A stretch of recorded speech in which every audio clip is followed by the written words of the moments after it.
anak-anak semua, salam sejahtera. Bertemu kembali dengan Ibu Brigita Dwi Marsari dari SMA Katolik Xaverius Padang. Nah, di sini akan bersama Ibu dalam sejarah Indonesia atau sejarah wajib. Nah, Ibu kali ini akan menjelaskan materi tentang VOC di Indonesia, di mana ini adalah materi kelas 11 semester 1. Mari kita simak videonya.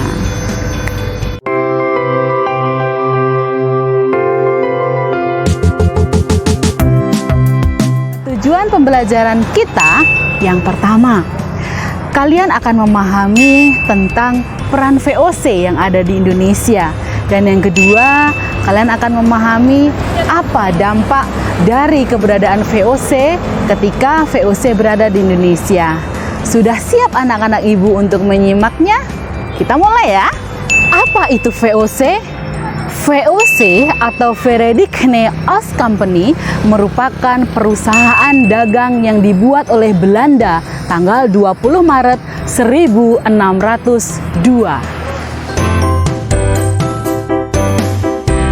Nah, selanjutnya kita lihat pusat keberadaan VOC di Indonesia.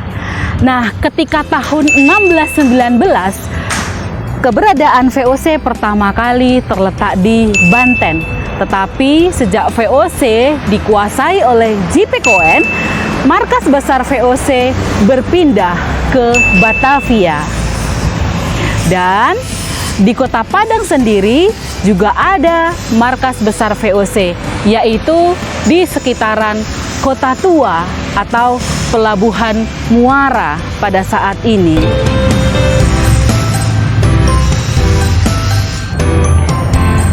Apa tujuan dibentuk VOC? Yang pertama, monopoli perdagangan. Yang kedua, menghimpun dana karena pada waktu itu Belanda sedang berperang melawan Spanyol. Yang ketiga, menghindari persaingan antara para pedagang yang ada di Belanda. Dan yang keempat adalah mencari keuntungan untuk kebutuhan perang. Nah, VOC memiliki hak istimewa atau yang disebut dengan hak oktroy. Apa saja hak istimewa itu? Yang pertama, VOC memiliki hak untuk membuat dan mengedarkan mata uang sendiri. Yang kedua, monopoli perdagangan. Yang ketiga, hak untuk mengadakan perjanjian dengan kerajaan setempat di Nusantara pada waktu itu. Dan yang keempat, hak untuk mendirikan benteng atau pertahanan militer sendiri. Itulah hak-hak oktroy atau hak istimewa yang dimiliki oleh VOC di Indonesia.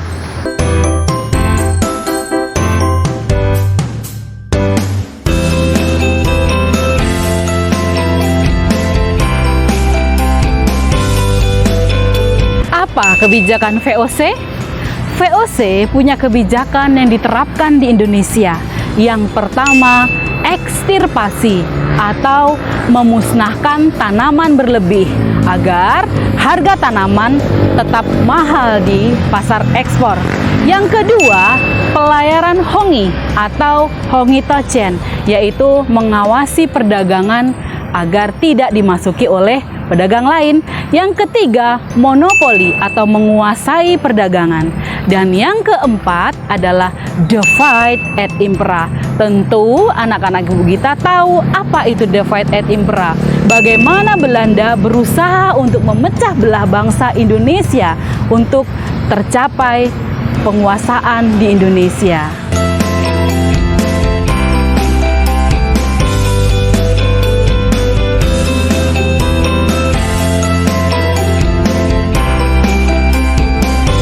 Di Indonesia tidak bisa bertahan lama karena ada beberapa faktor. Yang pertama, banyaknya pegawai VOC yang korupsi. Yang kedua, karena hutang yang semakin banyak untuk menutupi peperangan karena pada waktu itu terjadi perlawanan melawan VOC di Indonesia. Yang ketiga, pertahanan militer yang semakin lemah. Nah, itulah dia faktor yang menyebabkan mengapa VOC akhirnya mengalami kemunduran.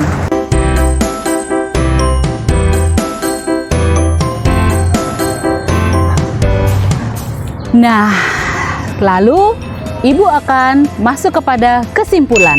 Nah, dapat disimpulkan dari materi kita hari ini bahwa ternyata keberadaan VOC di Indonesia memberikan dampak yang sangat besar, baik dampak itu positif maupun negatif. Dan yang jelas terlihat adalah banyaknya penderitaan yang dialami oleh rakyat Indonesia, baik secara fisik maupun secara mental. Nah, apa saja nilai positif yang bisa kita ambil? Ternyata jika kita memiliki usaha yang gigih dan konsisten, maka usaha tersebut akan berjalan dengan baik.